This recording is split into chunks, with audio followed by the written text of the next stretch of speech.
भाई जो गुरु वचन पे डट गे, कट गे फंद 84 के। रहस्यमयी मंत्रों का ज्ञान, ये रहस्यमयी मंत्र। हा का मतलब होता है हक। जो हा और मीम है ना, हा और मीम, ये हा और मीम। हा का मतलब होता है हक। हक माने सत्य, सच्चा, अविनाशी।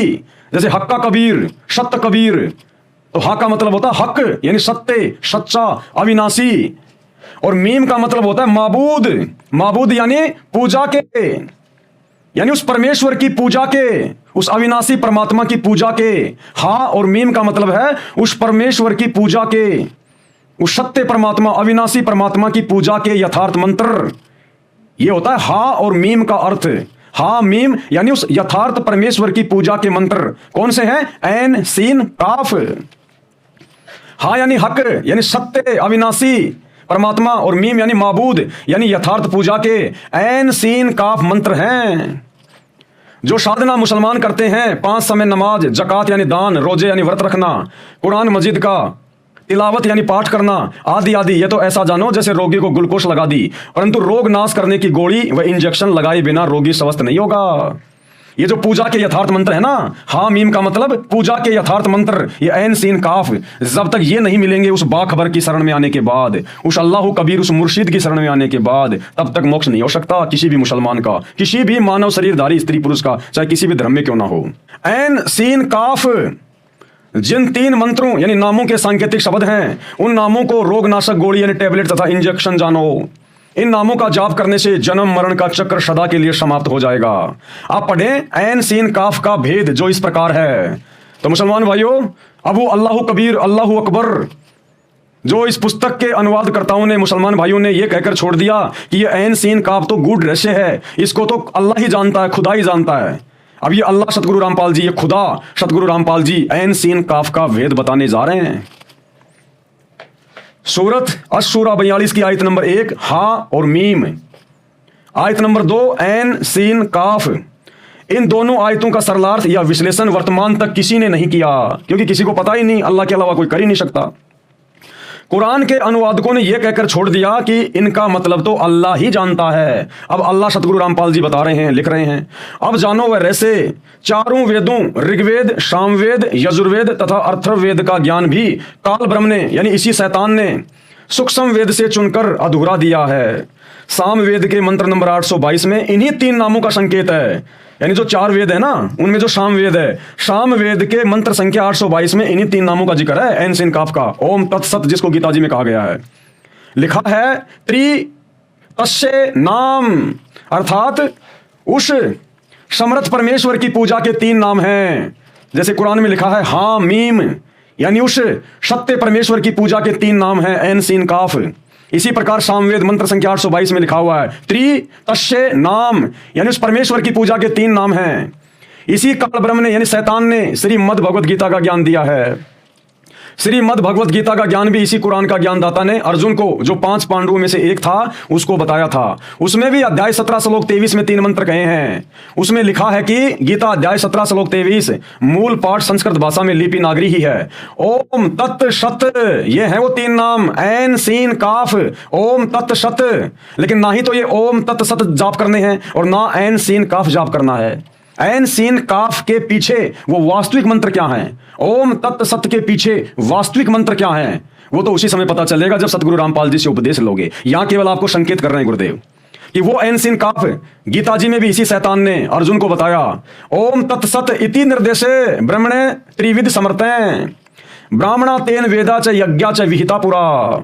इसका सरलार्थ गीता में कहा है कि ओम तत् सत, यह ब्रह्मणे यानी समर्थ परमेश्वर, सृष्टिकर्ता अल्लाह अकबर की साधना करने का 3 नाम का मंत्र है। इसकी सुमरण की विधि 3 प्रकार से बताई है। सृष्टि के प्रारंभ में यानी शुरुआत में आदि सनातन पंथ के ब्राह्मणा यानी विद्वान भगत इसी आधार से साधना करते थे। सूक्ष्म वेद का ज्ञान स्वयं परमेश्वर जी ने बताया था, उसी आधार से ब्राह्मण यानी साधक बने। उसी सूक्ष्म वेद के आधार से यज्ञ यानी धार्मिक अनुष्ठानों का विधान बना, तथा चारों वेद उसी सूक्ष्म वेद का अंश है जो काल ब्रह्म ने जानबूझकर अधूरा ज्ञान ऋषियों को देकर भ्रमित किया, जो बाद में सनातन पंथ यानी धर्म के साधकों ने अपनाया। वह भी समय के अनुसार लुप्त हो गया था। फिर गीता के माध्यम से कुछ स्पष्ट कुछ अस्पष्ट सांकेतिक ज्ञान ज्योति निरंजन यानी शैतान काल ब्रह्म ने दिया। इसको भी इन कोड वर्ड यानी सांकेतिक मंत्रों का ज्ञान नहीं है, अर्थात इस काल ब्रह्म को, इस शैतान को भी इन मंत्रों का ज्ञान नहीं है, ये कोड वर्ड में है। इसीलिए तो कह दिया कि उस बाखबर से जा पूछो, उस तत्वदर्शी संत से पूछो कि पूरे मंत्र क्या हैं। सामवेद के मंत्र संख्या 822 में इन्हीं तीनों नामों का संकेत है। वेदों में बताया है कि परम अक्षर ब्रह्म यानी अल्लाह कबीर ही इन सांकेतिक मंत्रों का यथार्थ ज्ञान करवाता है। अब ये अल्लाह कबीर सतगुरु रामपाल जी धरती पे प्रकट हैं, अब ये ज्ञान करवाएंगे आगे। मुझ दास यानी रामपाल दास को इन 3 मंत्रों का ज्ञान करवाया है। स्वयं ही अल्लाह हैं, स्वयं ही परमेश्वर हैं, लेकिन अपने आप को छुपाते हैं, जैसा कि इनके इतिहास में है। सतयुग में परमात्मा आया, यही अल्लाह कबीर अपने आप को छुपाया, सत सुकृत ऋषि के नाम से आया और जिसको भी ज्ञान दिया ये कहा कि मेरे को तो अल्लाह ने भेजा है, मेरे को तो परमेश्वर कबीर जी ने भेजा है। थे खुद कबीर जी ही। त्रेता युग में यही कबीर अल्लाह, यही परमेश्वर मुनिंद्र ऋषि के नाम से आया, लेकिन अपने आप को छुपाया। अगर डायरेक्ट कह दे मैं अल्लाह हूं, मैं परमात्मा हूं, कोई उनकी बातों पे यकीन ना करे, इसलिए अपने आप को छुपाते हैं। द्वापर युग में वही कबीर अल्लाह करुणामय ऋषि के नाम से आया, लेकिन अपने आप को छुपाया, एक संत बताकर ज्ञान दिया।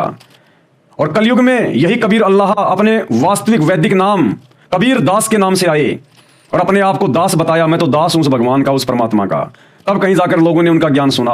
अगर वो कह देते मैं कबीर ही अल्लाह हूं, भगवान हूं, कोई उनकी बात को नहीं मानता। कितना विरोध हुआ था उनका 650 साल पहले। राजा सिकंदर लोदी के धार्मिक पीर शेख तकी ने 52 बार उनके साथ में भयंकर भयंकर बदमाशियां की, लेकिन ये तो समर्थ अल्लाह है, किसी के काबू में नहीं आए। और वर्तमान में धरती पर सतगुरु रामपाल जी के रूप में यही कबीर अल्लाह प्रकट है, इसलिए अपने आप को छुपा रहे हैं। यहां पर डायरेक्ट नहीं कहेंगे मैं अल्लाह हूं। अब इतना ज्ञान सुनने के बाद जब आप कुरान शरीफ के अनुवाद करता साफ साफ लिख रहे हैं कि ये ऐन सीन काफ ये बेहद गूढ़ ज्ञान है और इसको तो अल्लाह ही जानता है, और अब सतगुरु रामपाल जी बता रहे हैं, तो समझ जाना चाहिए कि ये कौन है, ये स्वयं अल्लाह है। मुझदास रामपाल दास को इन मंत्रों का ज्ञान करवाया है जो इस प्रकार है। ऐन, ऐन का मतलब क्या है सुन लो भैया। अब केवल हल्का हल्का बता रहे हैं, वो वास्तविक मंत्र तो उनसे उपदेश लेने के बाद ही मिलेंगे, यहां नहीं बताएंगे खुल के। ऐन यह है अरबी भाषा का अक्षर है। सुन लो भाई, मुसलमान धर्म के स्कॉलरों, विद्वानों, मुसलमान धर्म के किताबी कीड़ों, सुन लो कि सतगुरु रामपाल जी को अरबी नहीं आती, फारसी नहीं आती, उर्दू नहीं आती, इनको तो कुछ नहीं आता, लेकिन ये वो बात बता रहे हैं जो बात तुम्हारे दुनिया भर की भाषा जानने वाले भी नहीं बता पाए। तो समझ जाना फिर ये कौन है। ऐन ये अरबी भाषा का अक्षर है, देवनागरी में हिंदी भाषा का ए है, तथा सीन यह अरबी भाषा की वर्णमाला का अक्षर है जो देवनागरी में हिंदी भाषा का स है, तथा काफ यह अरबी वर्णमाला का अक्षर है, देवनागरी में हिंदी भाषा का क है। जैसे ओम, ओम मंत्र का पहला अक्षर वर्णमाला का ए है, इसलिए ऐन अक्षर ओम का सांकेतिक है। तत् यह सांकेतिक मंत्र है, इसका जो यथार्थ मंत्र है उसका पहला अक्षर स है। यानी हम सभी भाई बहनों को गुरुदेव ने जो दूसरा मंत्र दिया ना सतनाम, तो ये जो ऐन है ना ऐन, तो हम सबको पता है कि गुरुदेव ने हमें जो सतनाम दिया उसमें सबसे पहला मंत्र है ओम। इस काल का मंत्र है ये, क्योंकि काल का ऋण हमारे ऊपर चढ़ा हुआ है, हमने इसके मंत्र का जाप करके इसका कर्जा उतारना है, तब ये हमें यहां से जाने का सर्टिफिकेट देगा। तो ऐन सीन काफ का क्या मतलब है? गुरुदेव कह रहे हैं कि जो मैं वास्तविक मंत्र अपने भक्तों को दे रहा हूं ना, शार नाम, ये ऐन सीन काफ उस शार नाम के पहले पहले मंत्रों के पहले पहले शब्द हैं। तो ऐन, ऐन का पहला अक्षर है ए। तो सबसे पहले हमें गुरुदेव क्या देते हैं सतनाम में, या जिनको सारा नाम मिल गया उनको पता होगा, और हमें ओम देते हैं ओम। तो ओम का पहला अक्षर क्या है ए, और यहां पर ऐन का पहला अक्षर क्या है ए। दूसरा ऐन सीन, सीन, तो सीन का पहला अक्षर क्या है स। तो सार नाम में जो मंत्र दिया जाता है गुरुदेव के द्वारा, उसमें जो दूसरा मंत्र दिया जाता है अक्षर पुरुष का, उसका पहला अक्षर क्या है स। हम सबको पता है, यहां खुल के नहीं बताए जाएंगे। और तीसरा जो अक्षर है शार शब्द का, शार शब्द का तीसरा जो अक्षर है वो है काफ, ऐन सीन काफ। काफ उसका पहला अक्षर है क, यानी काफ में पहला अक्षर क्या है क। और शार शब्द में जो मंत्र गुरुजी देते हैं उसका पहला अक्षर क्या है क। और आप सबको पता है उस कबीर परमेश्वर का मुक्ति का नाम है, वो उनका खुद का नाम है कबीर। तो कबीर का पहला अक्षर क्या है क, ऐन सीन काफ। ऐन का पहला अक्षर हो गया ए, यानी ओम। सीन का पहला अक्षर है स। तो सतनाम हमें जो दिया जाता है गुरुदेव के द्वारा, उसका पहला अक्षर स। और तीसरा काफ, ऐन सीन काफ। अब काफ का पहला अक्षर क्या है क, तो सार नाम में, सार शब्द में इस परमेश्वर की मुक्ति का यही नाम है, कबीर। तो पहला अक्षर हो गया क। अब थोड़ी सी बातें हम कर लेते हैं अपने पंथ से संबंधित। मुसलमान भाइयों थोड़ा सा रुक जाओ आप। अब गुरुदेव ने जिन जिन भाई बहनों को यह सार नाम दे दिया, या वर्तमान में सतलोक आश्रमों से जिन जिन को सार नाम, सार शब्द मिल रहा है, भैया ये परमात्मा धरती पे है, ये बच्चा नहीं है कोई। हम भक्तों की वर्तमान में परीक्षा चल रही है। तुम इन आश्रमों से, गुरुदेव के परिवार से जो ये सार नाम ले लेके फूले नहीं समा रहे ना, ये डुप्लीकेट सार नाम है, डुप्लीकेट। ओरिजिनल सार नाम सतगुरु रामपाल जी देंगे। और क्लियर कर दिया कि ऐन सीन काफ के पहले पहले अक्षर हैं जो मैं सार नाम में देता हूं। तो तुम लोगों को तो जो तीसरा मंत्र मिलता है ना सार नाम में, वो शत कबीर मिलता है, शत कबीर। तो ये सत कहां से आ गया? यहां तो साफ साफ गुरुदेव कह रहे हैं काफ, काफ का पहला अक्षर है क, और उधर सार शब्द का पहला अक्षर है क, केवल कबीर। ये सत कहां से जोड़ लिया तुमने? बहुत बड़े धोखे में हो। अगर गुरुदेव के परिवार से, इन आश्रमों में डीवीडी से भले तुमने गुरुजी की आवाज में लिया होगा, लेकिन ये परीक्षा चल रही है। परमात्मा चोट मार मार के देखेगा। परीक्षा के समय में टीचर उल्टा सवाल भी पूछ लेता है। नहीं पूछता क्या? साल भर तक टीचर अपने बच्चे को क्या पढ़ाता है? भारत की राजधानी नई दिल्ली, भारत की राजधानी नई दिल्ली। और परीक्षा में वही टीचर क्या कहता है? भारत की राजधानी क्या है? क्या टीचर को नहीं पता? लेकिन वो बच्चे का दिमाग चेक कर रहा है और नीचे लिख देगा दिल्ली, बंबई, कलकत्ता, बंबई। अब तुम क्या करोगे? तो परीक्षा में भैया उल्टा भी सवाल पूछा जाता है। तो वर्तमान में हमारी परीक्षा चल रही है, जो सतगुरु रामपाल जी के पंथ से जुड़े हुए हैं, जो उनके फॉलोवर हैं, और जिन लोगों ने गुरुदेव के जेल जाने के बाद, यानी इस परीक्षा के समय में अगर ये सार नाम या सार शब्द उनके परिवार से, इन आश्रमों से प्राप्त किया है, वो बहुत बड़े धोखे में है। तुम्हें ओरिजिनल सार नाम प्राप्त नहीं है। क्योंकि यहां गुरुदेव मुसलमान धर्म की इस पुस्तक के 3 शब्द ऐन सीन काफ, और क्या कह रहे हैं? ऐन सीन काफ के जो पहले पहले अक्षर हैं वो सार शब्द के मंत्रों के पहले पहले अक्षर हैं। तो भैया ऐन से ए मिल गया, यानी ओम मिल गया। स से जो दूसरा मंत्र है अक्षर पुरुष का, वो मिल गया, स से स हो गया। तीसरा काफ से कबीर, और तुम्हें मिला शत कबीर। ओरिजिनल नहीं है ये दास, इसलिए नहीं चिल्ला था। परमात्मा ने बहुत सोच समझ के खड़ा किया है। माफी मांग लो अभी भी अपने गुरुदेव भगवान से घर पे नाक रगड़ के, और इन आश्रमों की शक्ल मत देखना, और ना उस फर्जी सार नाम का जाप करना जब तक गुरुदेव जेल से बाहर आकर तुम्हें अपने मुख से ना दें। तो मुसलमान भाइयों अब हम आगे बढ़ते हैं। अब ये भेद बता दिया है पूरा का पूरा, और ये ऐन सीन काफ, ये जो वास्तविक मंत्र हैं, ये केवल सतगुरु रामपाल जी के पास हैं। पूरे विश्व में, पूरे ब्रह्मांड में किसी के पास नहीं है। और अगर किसी को कहीं से अगर ये पता भी चल जाए, तो जब तक आप अधिकारी से लेकर और इन मंत्रों का देने का अधिकारी आज पूरे विश्व में केवल वही बाखबर, वही तत्वदर्शी संत, वही अल्लाह कबीर सतगुरु रामपाल जी हैं। जब तक उनसे उपदेश लेकर ना लिए जाएंगे ये मंत्र काम नहीं करेंगे। अरे आप बहुत बड़े टीचर हैं, आप अपने बच्चे को घर पर कितनी भी अच्छी पुस्तकें लाकर पढ़ाइए, जब तक आप बच्चे को विधिवत स्कूल में नहीं भेजेंगे टीचर के पास, वो बच्चा कभी सरकारी नौकरी नहीं लग सकता। आप घर पर उसको पढ़ा देंगे लेकिन आप उसको सर्टिफिकेट नहीं दे सकते। तो इसी प्रकार सच्चे मुर्शिद, उस बाखबर तत्वदर्शी संत अल्लाह कबीर सतगुरु रामपाल जी से विधिवत उनके शरण में आकर इन मंत्रों को लिए बिना ये मंत्र काम नहीं करेंगे। तो ये भेद जिसके विषय में बिल्कुल क्लियर लिख दिया कुरान शरीफ के अनुवादकर्ताओं ने कि भैया ये गूढ़ रहस्य है और इसका भेद तो अल्लाह ही जानता है, तो भाई अल्लाह सतगुरु रामपाल जी ने इसका भेद बिल्कुल क्लियर कर दिया। और एक छोटा सा वर्तमान में हिसार जेल से आया हुआ उसी अल्लाह कबीर सतगुरु रामपाल जी का सत्संग महज 4 मिनट का इन्हीं 3 मंत्रों के विषय में बिल्कुल क्लियर कर रहे हैं, सुन लीजिएगा। अब आपको बताता हूँ थोड़ा सा पाक कुरान मजीद। देखो इसमें क्या बताया है। एक चैप्टर है उसका नाम है अस सूरा और संख्या नंबर है 42, यानी सूरत अस सूरा 42 आयत नंबर श्लोक नंबर 1-2। आयत नंबर 1 पर प्रथम में लिखा है आ मीम। आ माने है, मीम माने मैं, है और मैं, ये 2 अक्षर अलग अलग, जैसे क ख ए, ऐसे है और मैं। फिर दूसरी आयत में लिखा है ऐन सीन काफ। जैसे हम पंजाबी सीखा करते थे, चौथी कक्षा शुरू हो जाती थी पहले पंजाबी, पंजाब ज्वाइंट था, हरियाणा और पंजाब एक थे। तो पंजाबी की हम जब वर्णमाला सीखा करते थे तो कहते थे कक्खा गग्गा दद्दा गग्गा ईड़ा ऊड़ा सस्सा मम्मा, यानी कक्खा क, गग्गा ग, तथा तय, गद्दा द। तो कक्खा गग्गा क ख ग ऐसे सीखना पड़ता था। तो एन का अर्थ है, सीन का अर्थ है, काफ का अर्थ क। ये वर्णमाला है अरबी की, एन ए सीन से काफ क ए से क।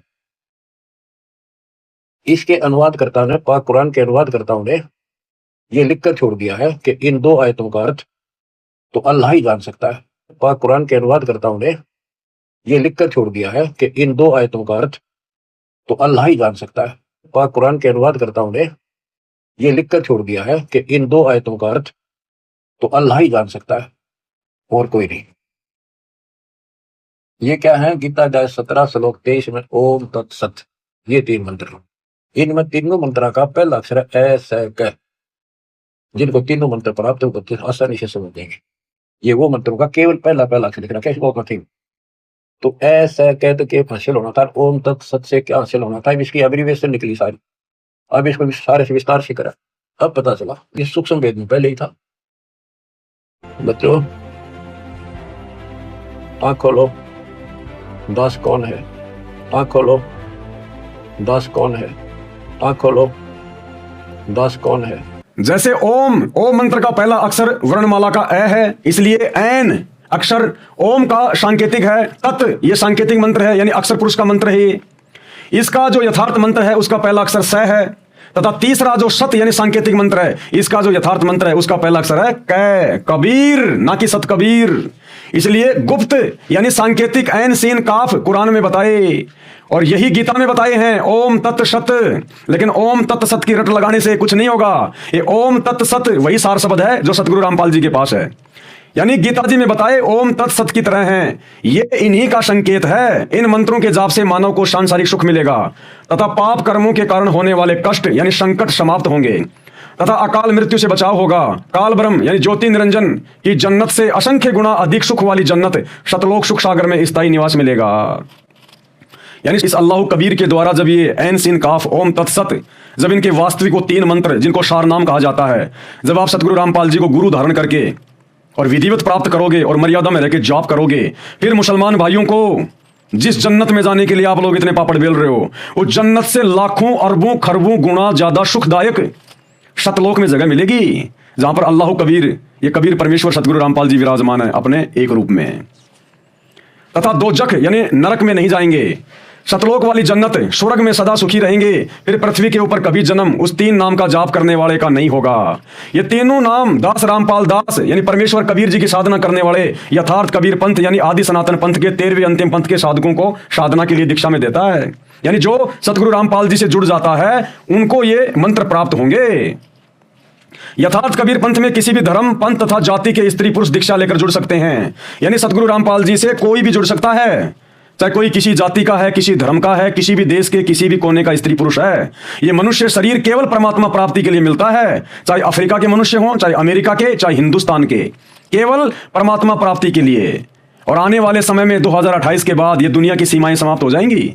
आपको बॉर्डर पे कोई सिक्योरिटी नहीं मिलेगी, कोई सैनिक नहीं मिलेगा आपको। चंद आत्माएं रहेंगी जो भक्ति योग्य होंगी, बाकी युग परिवर्तन के महाविनाश में नष्ट हो जाएंगी। और जो बचेंगे वो धार्मिक बचेंगे, वो किसी को दुखी नहीं करेंगे, परेशान नहीं करेंगे। कोई आतंकवादी नहीं होगा, कोई उग्रवादी नहीं होगा, सब भक्ति करने वाले होंगे।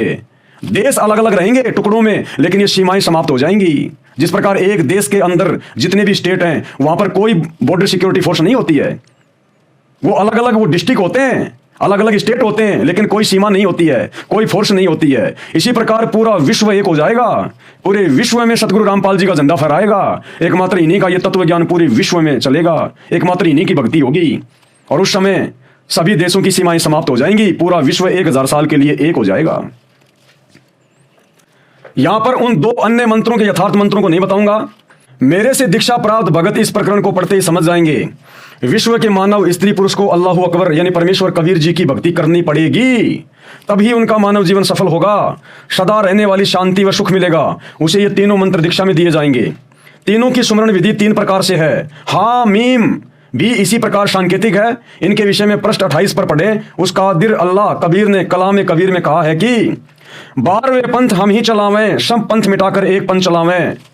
कलयुग बीते 5505 तब ये वचन होगा साचा। धर्मदास तो 1,00,000 दुहाई, सार शब्द कहीं बाहर न जाई। 33 अरब ज्ञान हम भाग्या, मूल ज्ञान हम गुप्त ही राख्या। मूल ज्ञान तब लग छुपाई, जब तक 12 पंथ ना मिट जाई। अब मेरे मुसलमान बंधो, ये जो वाणियां हैं ये सूक्ष्म वेद की 5वें वेद की वाणियां हैं, जो उस अल्लाह कबीर ने 300 साल पहले आदरणीय गरीबदास जी के रूप में आके विश्व की सभी भाषाओं के शब्दों से युक्त 24,000 वाणियों वाले सदग्रंथ साहिब की रचना की, जिसका पाठ सतगुरु रामपाल जी करते हैं और कोई करने का अधिकारी नहीं है। तुम कहते हो ना सतगुरु रामपाल जी को भाषा नहीं आती, उर्दू नहीं आती, अरबी नहीं आती। सतगुरु रामपाल जी जिस ग्रंथ का पाठ करते हैं, सतग्रंथ साहिब का, अमर ग्रंथ का, जो 350 साल पहले गरीबदास जी ने लिखवाया था, उसमें पूरे विश्व के सभी देशों की भाषाओं का समावेश है। कहां उर्दू अरबी को लेके घूम रहे हो? ये उस सूक्ष्म वेद की वाणियां हैं। इन वाणियों को आप उस समय समझोगे जब आप उनके सत्संग सुनना शुरू करोगे। जो भगत भाई उपदेशी हैं वो इन वाणियों को बहुत अच्छी प्रकार से समझ रहे हैं कि इन वाणियों में क्या क्या कथाएं हैं। कलयुग सन 1997 में 5505 वर्ष पूरा हो चुका है। उसी समय से सारनाम को दिया जाने लगा है। जैसे कुरान मजीद की सूरत फुरकानी आयत नंबर 59 में कहा है कि सर्जनहार, सबके पालनहार के विषय में संपूर्ण ज्ञान यानी तत्व ज्ञान किसी तत्वदर्शी बाखबर से पूछो। वो बाखबर है सतगुरु रामपाल जी। उसी प्रकार गीता अध्याय 4 श्लोक 34 में कहा है कि जिस ब्रह्म ने यानी परम अक्षर ब्रह्म यानी अल्लाह कबीर सच्चिदानंद घन ब्रह्म ने तत्व ज्ञान अपने मुख कमल से उच्चारित वाणी कलाम एक कबीर यानी कबीर वाणी में तत्व ज्ञान बताया है, उसकी साधना सामान्य विधि से करके पूर्ण मोक्ष प्राप्त होता है, जिसका उल्लेख गीता अध्याय 4 के श्लोक 32 में है। वो तत्व ज्ञान है। उस ज्ञान को तू तत्वदर्शी ज्ञानियों के पास जाकर यानी बाखबर के पास जाकर समझ। उनको भली भांति दंडवत प्रणाम करने से, उनकी सेवा करने से और कपट छोड़कर सरलता पूर्वक प्रश्न करने से वे परम तत्व को भली भांति जानने वाले ज्ञानी महात्मा तुझे उस तत्व ज्ञान का उपदेश करेंगे। इस विवेचन से यह निष्कर्ष निकलता है कि चारों वेदों व चारों पुस्तकों का ज्ञान देने वाला एक ही है। वह गीता अध्याय 11 श्लोक 32 में स्वयं स्वीकारता है कि मैं काल हूं, काल। गीता अध्याय 11 श्लोक नंबर 32 में गीता का ज्ञान देने वाला अर्जुन को कह रहा है, अर्जुन मैं काल हूं, काल यानी शैतान हूं मैं। तो गीता का ज्ञान, वेदों का ज्ञान उसी शैतान ने दिया। और मुसलमान धर्म की जो चारों पुस्तकें हैं, तौरात, जबूर, इंजिल, कुरान मजीद, कुरान शरीफ, इसका ज्ञान भी उसी काल ने, उसी शैतान ने दिया है। तभी तो वो मंत्र सेम सेम मिल रहे हैं। कुरान शरीफ में ऐन सीन काफ और गीता में अध्याय 17 श्लोक 23 में ओम तत्सत, और गीता में अध्याय 4 श्लोक 34 में कह दिया कि मुझे नहीं पता इनके बारे में, ये तो बहुत गूढ़ है, सांकेतिक है, इसका भेद किसी तत्वदर्शी संत से पूछ। और उधर सूरत फुरकानी आयत नंबर 58-59 में हजरत मोहम्मद को कह दिया कि वो अल्लाह जिसने आसमान और जमीन के दरमियान जो भी कुछ है उसको 6 दिन में रचा, 7वें दिन तख्त पे जा बैठा, उसकी खबर किसी बाखबर से पूछ। सेम सेम ज्ञान, सेम सेम उसी शैतान ने, डुप्लीकेट अल्लाह ने, उसी काल ने ये सारा ज्ञान दिया है। वह गीता अध्याय 11 श्लोक 32 में स्वयं स्वीकारता है कि मैं काल हूं और सबका नाश करने वाला हूं। ये ब्रह्म है यानी ये काल है। ये जो काल है, जो शैतान है, जो डुप्लीकेट अल्लाह है, इसको काल भी कहते हैं, इसको ज्योति निरंजन भी कहते हैं, इसको ब्रह्म भी कहते हैं, इसको क्षर पुरुष भी कहते हैं। ध्यान रखना, ये ब्रह्म है, इसे क्षर पुरुष भी कहा जाता है। क्षर यानी नासवान। सूक्ष्म वेद में ज्योति निरंजन काल इसी का प्रचलित नाम है। सूक्ष्म वेद यानी 5वें वेद में, गरीबदास जी की वाणियों में और कबीर सागर में इस शैतान को, इस काल को ज्योति निरंजन कहा जाता है। तो जब आप सतगुरु रामपाल जी के सत्संग सुनेंगे और जब सतगुरु रामपाल जी यानी कि ये कबीर अल्लाह जब कबीर सागर से हमें वाणियां पढ़ाते हैं और गरीबदास जी के सतग्रंथ साहिब से वाणियां पढ़ाते हैं, तो वहां इस काल को, इस शैतान को, वहां पर इसको ज्योति निरंजन कहा जाता है। यह सब प्राणियों को धोखे में रखता है अपने स्वार्थ के लिए, क्योंकि उसको रोजाना 1 लाख खाने पड़ते हैं।